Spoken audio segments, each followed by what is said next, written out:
네, 안녕하세요. 허연주입니다. 네, 스크로브 DJ. 저희가 김대중 대통령에 대해서 백문백답으로 풀어나가는 시간이죠. 오늘도 함께해 주실 분들 소개해드리도록 하겠습니다.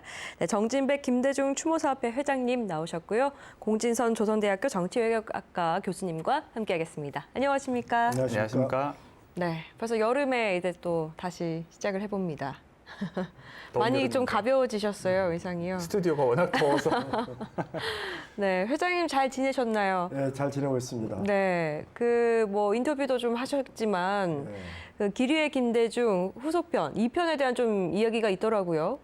그렇습니다. 네. 원래 명필름하고 계약할 때 영화를 1편, 2편 제작을 하는 것으로 성사를 했습니다. 네. 그래서 1편이 김대중 대통령의 고난의 대장정이라면 2편에서는 김대중 대통령께서 대통령 재임 기간에 5년간에 이루어 놓으신 여러 업적을 중심으로 네. 2편에 담아낼 그런 계획입니다. 지금 제작하고 있습니다. 네. 네. 기대가 됩니다. 네. 그 1편도 좀 인상 깊게 보셨잖아요, 교수님께서는요. 1편이 87년 이제 대선 직전까지 해서 끝났는데. 그렇습니다. 그렇죠. 그러면 이제 87년에서 97년까지 10년 기간도 다루기는 하는 거죠. 그렇습니다. 다루되 네. 이제 영화가 한 100분 상영 시간으로 잡고 있거든요. 예. 그 중에서 거의 뭐 3분의 2는 대통령 재임 기간에 국민의 정부가 이룩한 성과, 그걸 중심에 놓고 지금 제작하고 있습니다. 네. 사실 87년의 대선 국면의 내용도 다뤄져야 되고 또 1992년 대선 이후에 네. 영국 캠브리지 가셔가지고 거기서 또 6개월간 유럽의 각국을 이렇게 다니시면서 당신이 국가 지도자에서 세계적 지도자로서의 네. 어떤 비전을 갖고 하셨는가. 그 다음에 97년 수평적 정권 교체 이후에 국민의 정부 5년의 성과. 네. 이렇게 진행이 될 겁니다. 아, 전반적인 저희가 또 알고 있는 뭐 임기 간의 좀 이야기도 있겠고 그 후에 이야기도 있는데 사실 1편에서 그 광주 방문하셨을 때 그 좀 여운을 남기면서 좀 끝이 났지 않습니까? 그래서 그 뒤에 이야기를 좀 궁금해하시는 분들이 많으셨는데 2편에 대한 또 관심도 많이 가져주시면 좋을 것 같습니다. 이 편이 굉장히 또 감동이었던 예. 여러 그 대통령님의 국정 수행 과정에서 네. 아마 사무칠 겁니다. 굉장히 감동의 또 영상도 1987년 이전의 영상은 굉장히 어렵게 찾아낸 영상이거든요. 네. 근데 2편에 담아갈 영상은 정말 너무 많아서 그걸 어떻게 감독이 네. 잘 이렇게 추려서 담아갈지 오히려 지금 너무 넘쳐서 지금 고민이라고 네. 그래요. 예. 또 어떻게 또 그만의 또 스토리로 풀어나갈지를 좀 지켜봐야겠네요. 네, 네. 그렇습니다. 이렇게 1편은 사실 이제 흑백에서 시작이 돼서 80년대 들어오면서 이제 칼라로 약간 이제 바뀌잖아요. 네. 그러면 이제 2편에서는 이제 전부 다 칼라일 텐데 또 지금 말씀하신 것처럼 이제 재임 기간 내용이 한 3분의 2 가량 된다 그러면 또 이제 대통령으로서 공식적인 이제 연설, 워낙 또 이제 연설을 잘 하셨지만 과거에는 이 야외에서 어떤 이제 집회에서의 연설이 좀 주를 이뤘다면 네. 이제는 국가 공식 세레모니에서 김대중 대통령이 하셨던 연설 또 그 내용도 또 뭐 워낙 주옥 같은 내용들이기 때문에 네. 또 다른 의미에서 감동이 있을 거라는 생각이 드네요. 그리고 그 기간에 또 노벨 평화상 수상하신 뭐 이야기도 들어갈 테니까 네. 뭐 다시 옛날 생각하시면서 보면 또 다른 뭐 이해를 얻으실 수 있지 않을까 이런 생각이 드네요. 네, 알겠습니다. 좀 잘 또 나오면 저희가 또 더 깊이 소개를 좀 할 수 있는 시간을 내년에. 한번 내년 연말에서 가져보도록 내년 하겠습니다. 1월을 지금 예. 상영 시점으로 예정하고 있습니다. 알겠습니다. 연말 또 저희가 풍성하게 좀 찾아뵐 수 있으면 좋겠네요. 네, 영화 이야기도 좀 따로 나누고요. 예. 지난번에 저희가 84년 귀국한 이후에 좀 이야기를 이제부터 좀 다뤄보면 좋을 것 같은데요. 그 84년 당시에 좀 그 배경을 설명해 주신다면요, 회장님. 네, 귀국 당시에. 예.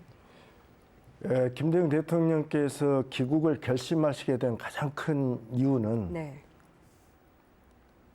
국내의 어떤 정치 상황에 대응하는 민주 진영의 그 힘이 굉장히 약했습니다.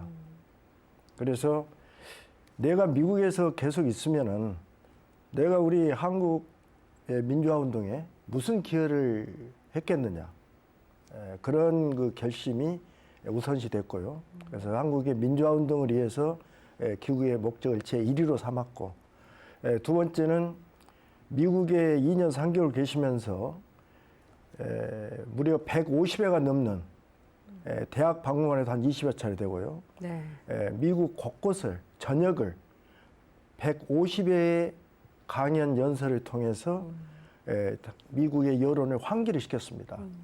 그래서 당신이 미국의 의회 지도자라든지 전직 국무부 간부들이라든지 이런 모든 사람들을 여러 면에서 설득하고 한국의 어떤 인권 상황, 민주주의의 정당성 이런 부분을 할 수 있을 만큼 다 하셨어요.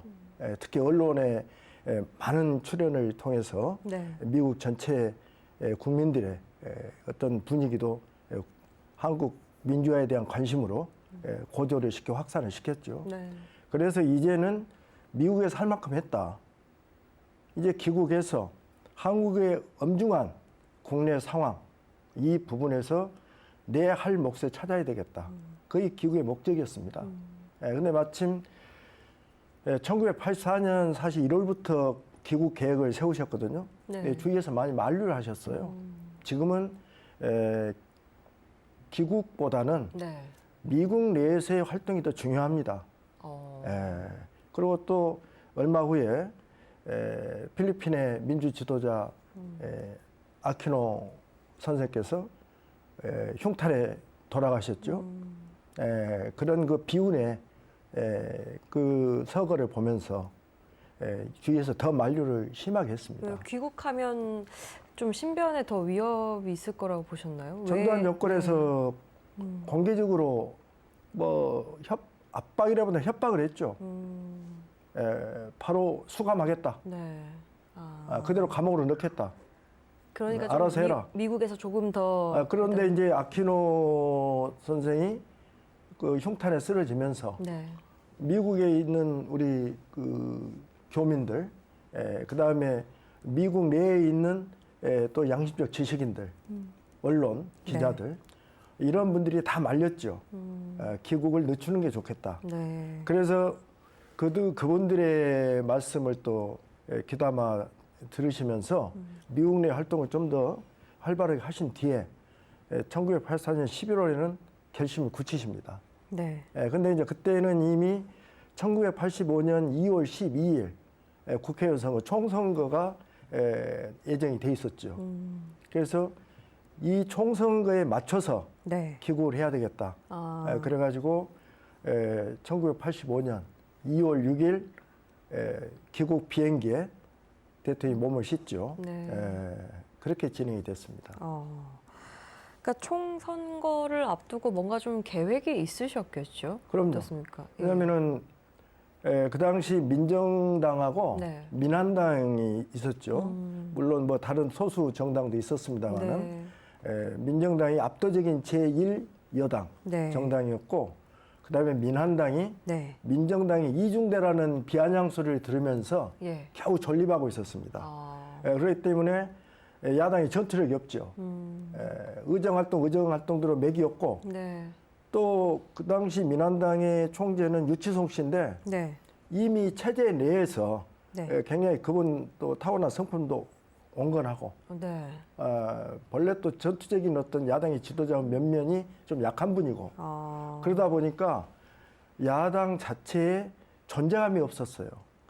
그런데 아시다시피 이제 1980년 5.18 민중항쟁 이후 우리 이제 사회운동 민주진영, 네. 그 다음에 특히 대학생들, 또 각 노동자 농민단체, 네. 운동가 활동가들 이분들은 5.18이 처참하게 저들에 의해서 진압되고 대학살 속에서 끝나간 후에 그때 이제 우리가 5월 26일 날 5.18, 1980년 5월 26일입니다. 네. 그때 미국의 7함대 운운을 하면서 전입빌딩 지금 전일 이사옵니다. 네. 거기에 그 포스터 같은 게 붙었었어요. 손으로 쓴. 저도 그 현장을 읽었습니다만은 미 7함대가 우리 이제 동해 쪽에 이렇게 대기하고 있다. 전두환 집단의 그러한 부분에 경고하기 위해서 우리가 7함대가 온 것으로 이렇게 사람들한테 이 대자보에 이렇게 써놨습니다. 네. 근데 미국에 대한 우리가 그때만 해도 약간 5월 27일에 대학살이 되기 전만 해도 약간의 환상이 있었어요. 네. 미국이라는 나라가 주는 그래도 민주주의를 지지하는 또는 민주주의를 이렇게 응원하고 뭔가 네. 민주주의에 대한 가치를 갖고 있는 국가. 미국에 대한 좀 기대감이 그런 컸었고, 환상이죠. 예. 그걸 갖고 있었다가 그게 이제 1980년 5월 27일 산산이 부서지면서 1980년 12월 9일에 네. 광주 미 문화원이 처음으로 불에 탑니다. 네. 일부. 광주 미 문화원 제1차 방화 사건이에요. 예. 그때 이제 농민운동가 대학생들 이들이 미국에 대한 분노, 그러니까 미국에 대한 경고 이런 취지에서 제1차 광주 미 문화원 방화 사건이 터지고 네. 그다음에 이제 아시다시피 부산 미 문화원 방화. 그다음에 아, 광주에서 가장 먼저 1980년 12월에 먼저 일어났고요. 예. 그 이제 82년에 부산 미 문화원. 예. 그다음에 다시 광주에서 1982년에 또 제2차 광주 미 문화원 방화 사건. 그다음에 이제 강원대 같은데 이런 데서도 성조기를 갖다 태워버리는 이런 일이 벌어져요. 네. 그러고 나서 이제 1985년 5월 23일 날 서울 미 문화원 점거투쟁이 일어나죠. 네. 그런데 아무튼 이 사회민주화 운동도 여러 군데서 이렇게 노동자, 농민, 학생 네. 이런 양심적 지식인들이 일어났지만 뭔가 새가 미미했어요. 왜? 바로 그 정당의 구조 속에서 민한당이 차지하고 있는 게 왜소하고 활동이 미미하니까. 네. 그런데 이제 1985년 2월 6일 김대중 대통령이 미국에서 출발하셔서 네. 2월 8일 일본 나리타 공항을 거쳐서 2월 8일 귀국을 하시죠. 네. 그때 한 30만 명이 김포항 연도에 환영 입하러 모였습니다. 그러고 나서 4일 후에 2.12 총선이 이제 김대중 바람, 선명 야당의 바람을 가지고 네. 압승을 합니다. 아. 그러니까 민한당 국회의원들도요. 그 35명인가 당선이 됐는데 29명이 대거 신한민주당 새로운 선명 야당으로 네. 입당을 해버립니다. 그러면서 이제 제1 야당이 100석이 넘는 네. 그런 이제 거대 야당이 진을 딱 꾸린 거죠. 진을 네. 갖춘 겁니다. 그거에 이제 김대중 대통령의 정치 지도자로서의 굉장한 그 안목, 네. 현실적인 실사구시적인 그러한 안목. 그러면서 이제 전국의 태풍의 눈이 됩니다. 네. 예.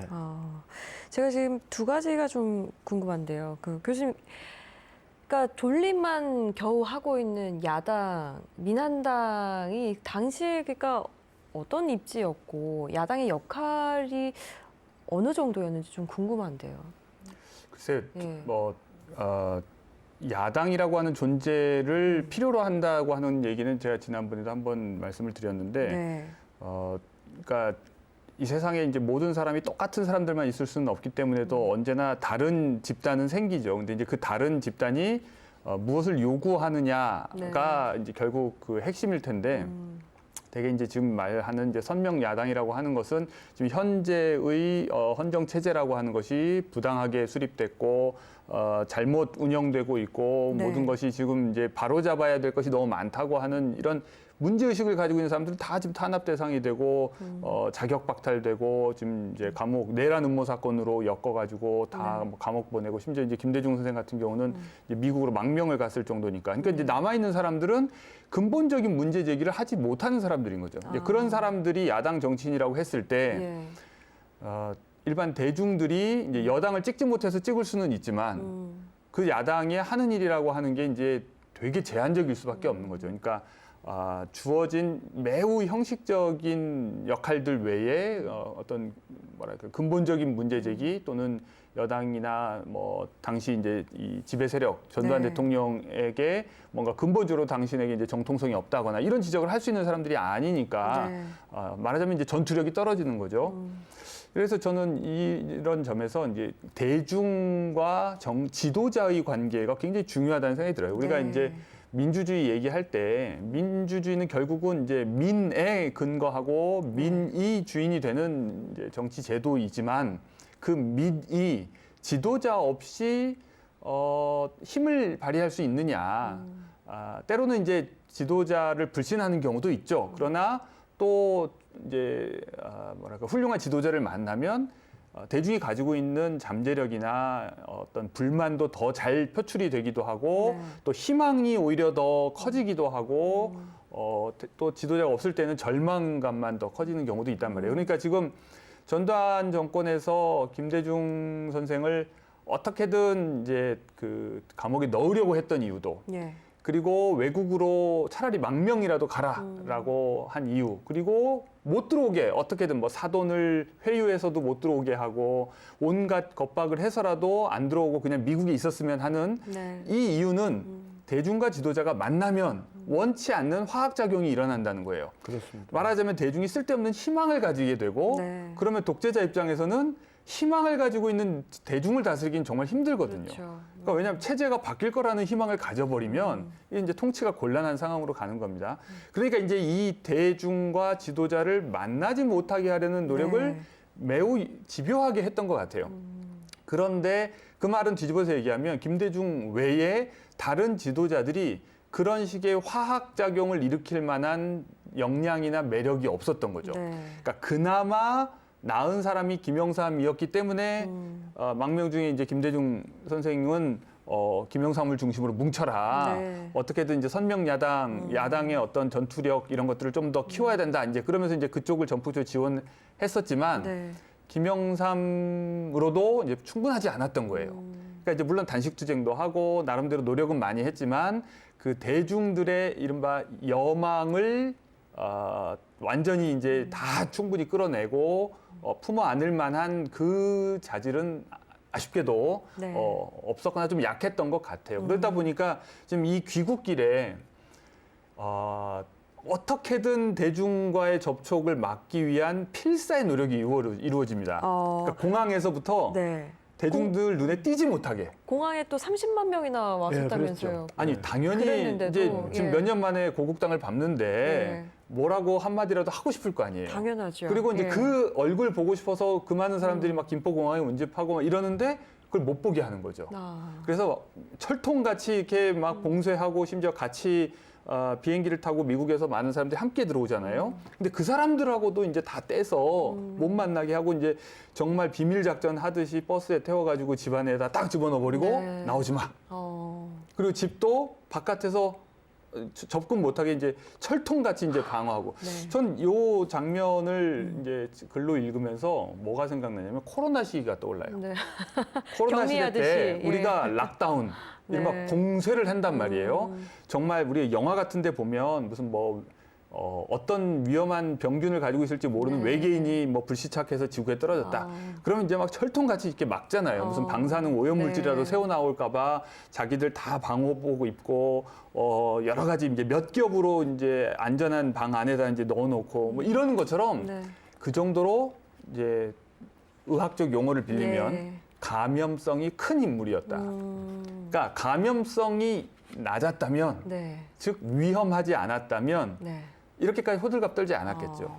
그러니까 이게 비유가 참, 참 인상적이네요. 감염성이 가장 네. 짙은 그러니까 사람이 인물. 네. 그러니까 결국 이건 그러니까 말로 표현되는 생각이 네. 사람들에게 감염이 될 수 있다는 거예요. 그래서 사람들이 옮으면 행동을 하게 될 것이고 또는 적어도 태도가 달라지는 거죠. 그러니까 그것을 어떻게든 차단하기 위해서 네. 기를 쓰고 노력을 한 게 보여요. 그래서 참, 그러니까 독재 정권이 김대중을 키워준 것도 사실이고 네. 김대중의 이 감염력이 엄청난 것도 사실이었던 것 같고 그러니까 도저히 그냥 두고 볼 수는 없고 그러니까 네. 막으면 막을수록 더 그 위험성은 살아나고. 커지고 예. 뭐 아무튼 그런 관계가 이 순간 관찰이 됩니다. 네, 대중과 지도자의 관계. 그러니까 어쨌든 이름도 대중이실까요? 그러니까 한 사람의 한 지도자의 영향력이라는 그 자체가 얼마나 힘을 발휘하는지 좀 알 수가 있을 것 같고, 또 어쨌든 전두환 정권 입장에서는 어떻게든 막으려고 하는, 본인들도 그 위협을 계속해서 느꼈기 때문에 그걸 좀 막으려고 했던 것 그런데 같고. 예. 우리 공 교수님 말씀에 뭐 전적으로 동의하는데요. 지난번에 몇 분들하고 제가 사적으로 만나러 갔는데 예. 박정희가 김대중을 키웠다는 말을 대학 교수 출신 말을 서슴없이 하세요. 서슴없이.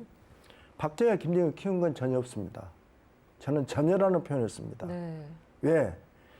이미 김대중 대통령은 지난번에 우리가 여러 회차에서 이야기를 나눴지만 1963년에 사실상 처음으로 국회 의정 활동을 하거든요. 1961년에 국회의원 당선되자마자 바로 원료 쿠데타가 일어났기 때문에 실제적인 국회의원으로서의 의정 활동은 1963년에 시작을 합니다. 네. 근데 이미 그때 63년도에 국회의원을 하면서 서울에서 이 그야말로 상당한 중소규모의 연설회를, 야외 연설을 많이 가졌어요. 그때마다 사람들로 해서 이 많은 분들이 환호하고 박수를 보내고 응원하면서 환호 자기하겠습니다. 네. 예. 서울에서. 목포에 와도 마찬가지고.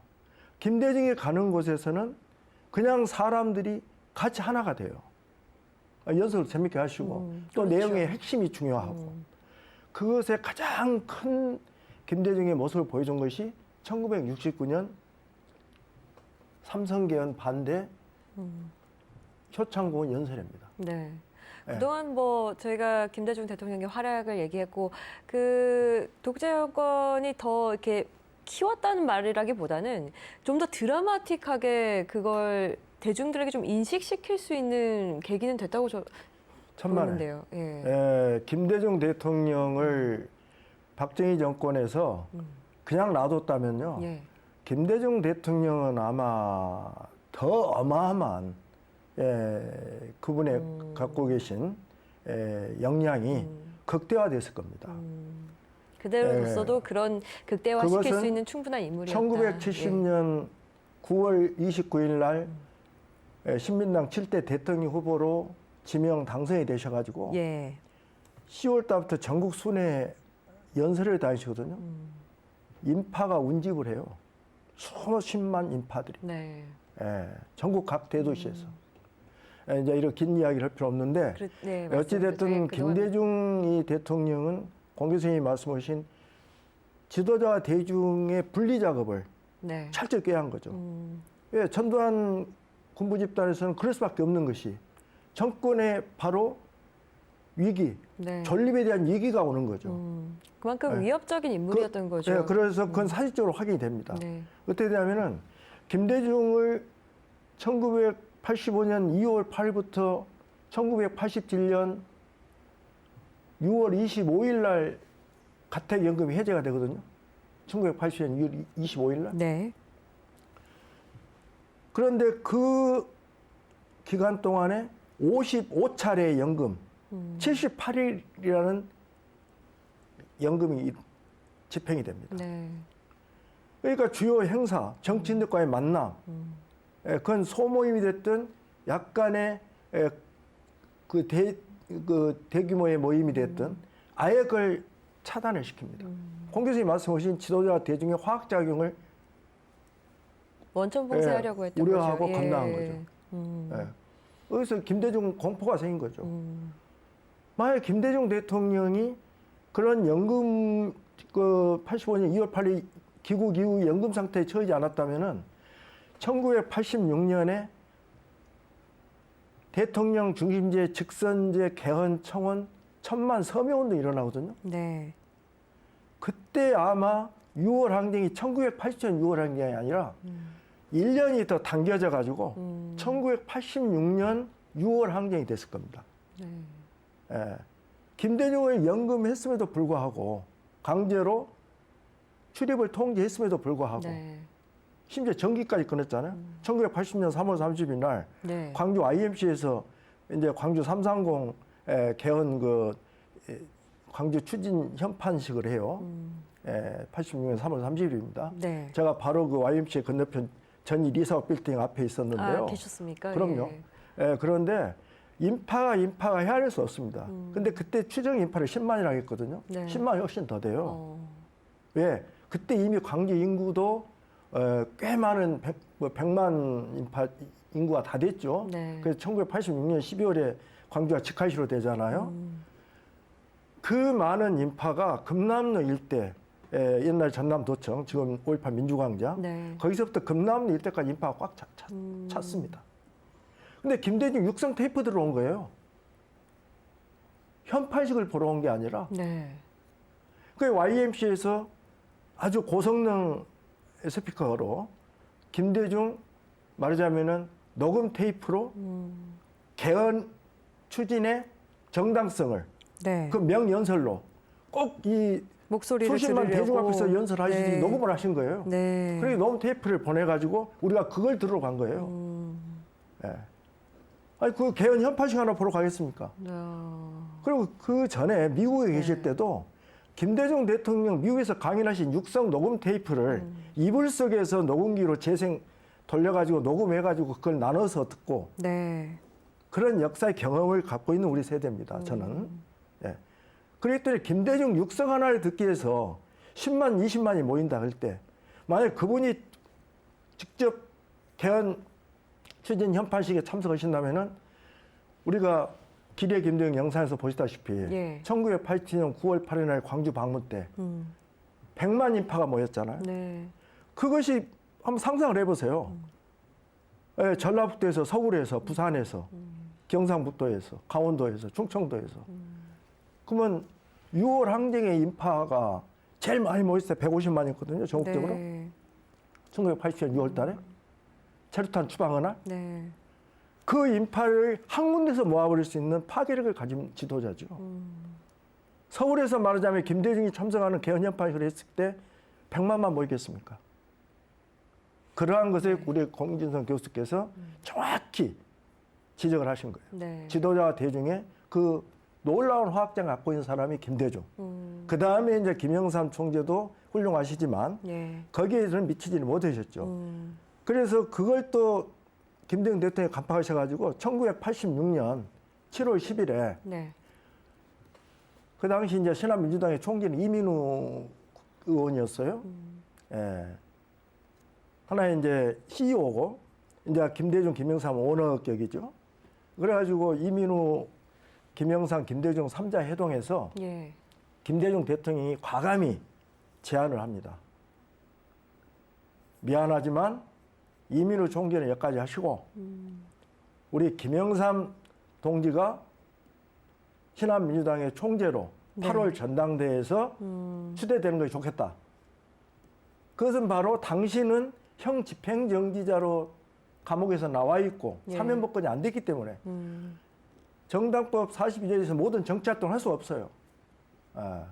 그렇기 때문에 김대중 대통령은 바로 지도자와 대중의 아름다운 하나됨을 김영삼을 통해서 우선 실현하려는 네. 그런 취지였죠. 근데 아까 공 교수께서 먼저 그걸 딱 정확히 지적해 주셔서 네. 제 이야기가 조금 덧붙이는 부연 설명이 될 듯 싶습니다. 아유, 상세하게 설명해 주셔서 또 훨씬 바로 더 그런 이해가 거예요. 갔고요. 지도자 예. 대중의 아름다움이 네. 일치되는 아름다움. 회장님 말씀드리면서 또 이제 하나 떠오르는 재미있는 이야기가 지금 예. 이제 테이프로 김대중 대통령 강연 내용을 이제 들은 사람들이 그 당시에 이제 쭉 있었다는 말씀하셨잖아요. 이게 그러니까 이제 그 독재 정권이 언론을 장악을 하죠. 그래서 이제 보도도 통제하고 TV 방송 나오는 것도 다 제한되어 있고 네. 주로 국정 홍보만 열심히 하고 이제 그렇게 하면 사람들을 장악할 수 있을 것 같은데 인류 역사를 보면 언제나 이제 지하에 네. 통제되지 않는 유통 채널이라는 게 있습니다. 그러니까 네. 이제 경제만 해도 공식적인 경제가 있다면 이제 지하에 지하 경제가 있죠. 이렇게 비공식적이고 불법적인 경제가 있잖아요. 그것처럼 사실 이제 민주화의 역사는 그런 식의 이제 저항 매체 운동 네. 성격을 또 동시에 이제 가지고 있는데 대표적인 게 이제 70년대에 이른바 민중가요라고 그렇죠. 하는 것들을 집안에서 몰래 취입을 하는 거예요. 왜냐하면 당시에는 무슨 카세트 테이프 하나를 사도 뭐 건전가요 반드시 한 곡씩 들어가야 되고 A면 끝에 건전가요 하나 들어가고 뒤에 B면 뒤에도 들어가고 이런 식으로 네. 참 건전을 강요하던 시절이었단 말이에요. 그래서 또 뭐 가사가 좀 불어나면은 뭐 불법화하고 네. 그렇게 해서 건전이라는 게 검열을 뭔가요? 다 승인을 뭐가 하는 건전이라고 가사가 하나요? 참 착한 가사. 언어의 네. 전도죠. 이제 네. 정치 통제죠. 당시에 그 민중가요 노래를 좀 제안한 것들을 좀 몇 가지 들어봤는데 아니 이것도 안 돼? 우울하면 안 돼요. 이렇게? 우울하면 안 돼. 밝고 세상을 네. 좀 긍정적으로 봐야 아. 되는데 사람들이 자꾸 세상을 어둡고 좀 삐딱하게 보니까 불만 많고 이러면 안 된다는 거죠. 그래서 예. 대표적으로 이제 김민기 씨 같은 경우에 맞아요. 그런 온갖 이제 그 금지됐던 곡들 다 입을 뒤집어 쓰고 집에서 몰래 해서 테이프로 녹음을 해가지고 네. 복사하면서 어느 공식 라디오나 텔레비전에서도 송출하지 않는데 다 이렇게 아름아름 퍼져 있는 거죠. 뭐 교회를 통해서 퍼져나간다든지 또는 뭐 학생들 서클을 통해서 퍼져나간다든지 마찬가지로 80년 5월 광주와 관련한 영상들도 외신 기자들이 와가지고 이제 찍었죠. 그리고 그것이 우리가 이제 택시 운전사라고 하는 영화를 통해서 알고 있다시피 이제 외신 기자가 외국으로 이제 빼돌린 다음에 그것이 이제 해외에서 방영이 됩니다. 일본에서 독일에서. 그럼 네. 다시 그 테이프가 또 복사가 돼가지고 거의 막 화질이 지직거릴 정도로 계속 복사가 돼서 아름아름 지하에서 다 유통되고 있는 거예요. 네. 그러니까 다 몰래 모여서 보는 거죠. 그러니까 공식 세계에서는 드러나 있지 않지만 비공식 세계에서는 각자 이상한 채널들을 다 가지고 있는 거예요. 유통 채널과 배포 채널과 뭐 네. 제작 채널 방식이. 그래서 지금 저는 노래나 이런 그 당시 이제 5.18을 고발하는 영상 얘기는 이제 생각을 알고 있었는데 네. 지금 회장님 얘기 들으니까 당시 김대중 대통령의 강연 테이프도 이런 식으로 이제 배포가 되고 유통이 되고 있었다는 얘기를 들으니까 아, 이 파워라는 게 이건 그러니까 절대로 국가가 정부가 통제할 수 없다. 그러니까 네. 자유는